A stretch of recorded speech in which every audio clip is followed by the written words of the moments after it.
It seems these days you can learn just about anything on the internet. Cyberspace has instructions for this, a how-to for that, plus online shortcuts, tips, and tricks that promise to make schools and hands-on experience darn near obsolete. Don't believe a word of it. There is no substitute for true craftsmanship born from a lifetime of learning. The old-fashioned ways are alive and well if you know where to look. And if you look right here in Lee Miller's Austin Boot Shop, you will soon learn you are in the presence of a master who learned his trade from those who came before him. Making boots is not easy. Not only do you have to fit the foot, which is very, very difficult, but you also have to craft, a perfect boot. The artistry can be very challenging of it.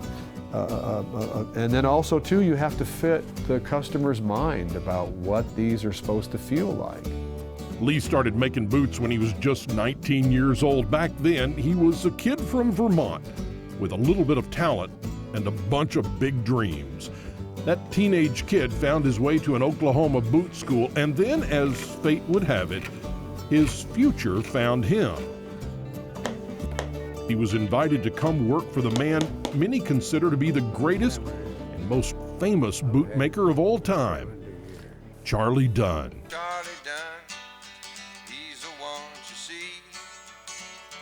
Charlie Dunn, the boots that are on my feet. It was 1972 when Charlie Dunn was immortalized in song by Texas country music legend Jerry Jeff Walker. Wasn't long after that when Lee Miller went to work for Charlie as a young apprentice and soon learned that his ego might have taken him to a place where his talent had no business. The young bootmaker from Vermont thought the position just might be too big for his boots. It was definitely a level of bootmaking I had never seen before. I thought I was good, and I was thrilled that I could go to work for Charlie Dunn, the legendary Charlie Dunn. But I remember when I walked in here, Thanksgiving of 1977, and I saw the caliber of work that they were doing in this shop, I knew immediately I was in trouble, because this was the height, and I was like at the bottom. And so it was very, very hard. And there were many times when I just thought I couldn't do it.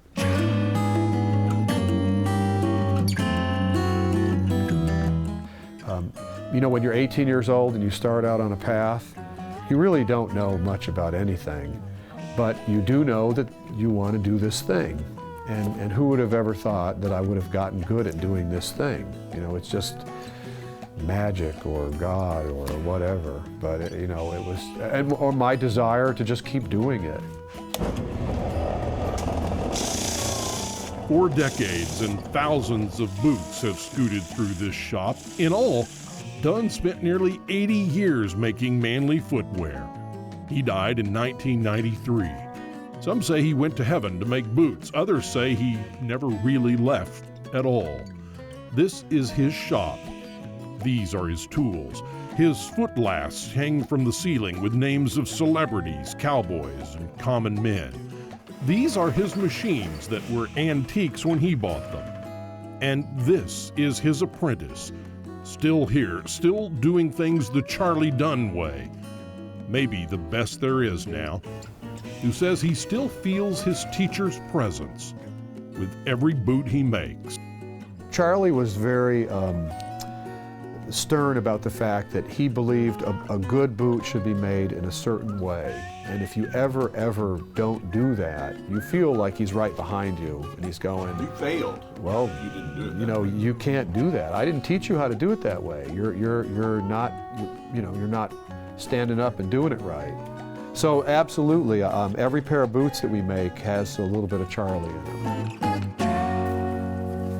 Casey, let me take a look at that just for a second. Too often with stories like these, we are forced to tell you that the master has no apprentice, that there is no one to pass on the knowledge to, that this is the end of the line. Not so this time. There's Ben Alvarado, who's been here for more than 2 decades.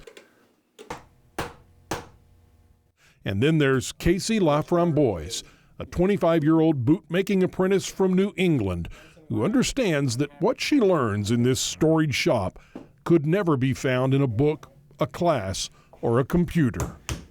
It's a challenge to stick with something like handmade boots. It takes so long to develop your craft, and so I think of it as a challenge, and then I just want to be like the best. You know, I want to be really good, and it takes time.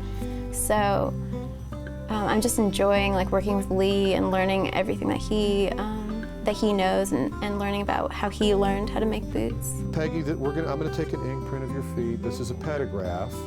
And so what it's going to do, it's going to give me pressure points and things like that. It's going to show your arch, all the different bones and things like that. It takes a special man to live in the shadow of a great one. Lee Miller is a master bootmaker in his own right, but the memory of Charlie Dunn defines his business. Lee is at peace with that. He says there's still plenty to learn, and it's that humble attitude and his extraordinary talent that keeps people coming back. Charlie always said, when asked, they would say, well, how long does it take to be a bootmaker? And Charlie would respond with a question, how long do you expect to live? And that really is what bootmaking is. You're a humble man, you know that. Well, I guess. I'm just, really, it's funny because I'm just doing what I like to do, and it's that simple. Lee Miller calls the business he took over from Charlie Dunn Texas Traditions, and his boots and his history certainly are a testament to that. Oh sure, there's plenty of bootmakers to be found, some darn good ones too. But from the Red to the Rio Grande, you won't find another like Lee Miller, who was taught how to be the best by the man some say was the best there ever was. Like a pair of Lee Millers for yourself? Get in line.